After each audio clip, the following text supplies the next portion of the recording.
What's up, everybody? This is 813 Wish coming at you live with podcast today, this morning. So, welcome, everybody. Today's topic is going to be Earth. Excuse me. But it's not going to be about like geography or anything like that. It's going to be more about history. And not so much mankind. I'm talking more about prehistoric. Before the comet. You know which one I'm talking about. Although there were two of them. If you don't know what I'm talking about, the first comet actually took place during the formation of the moon, which is responsible for that event. Which the comet struck the planet as it was forming. A large chunk of the Earth was ricocheted off, but it never really lost orbit and formed into the moon. That's how a lot of moons are formed. Even sometimes if a full-formed planet is struck by a comet, it can still ricochet large pieces of it into its orbit. Right? Proportions. Anyway, so before the comet, there was prehistoric eras, dinosaurs. It's no surprise to anyone. We've seen bones. But my question to you is why? As a proposition. Why would the dinosaurs be over there? Not just because of the comet. Think about it. They could have survived. They didn't have the food. And more specifically, the food chain that they were associated with. See, the mammals didn't belong to that food chain. They were the food. Mammals like you and us. You know? Well, to an extent. I don't know if we're mammals. Carbon entities, anyways. Carbon-based life forms. You know, minimalistic tendencies. But prehistorically, when the dinosaurs were around,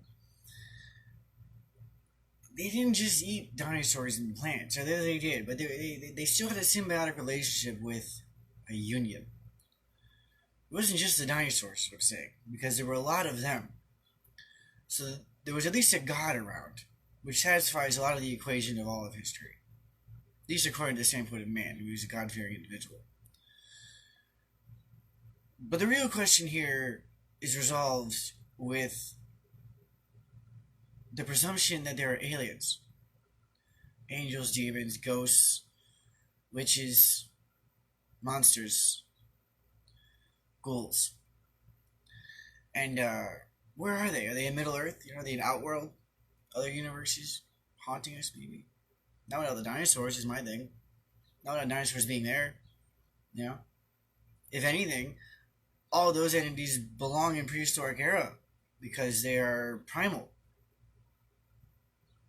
All of them are. Ghosts, witches, aliens. No matter how advanced, they were observers and they were primal. Remember, you didn't like them.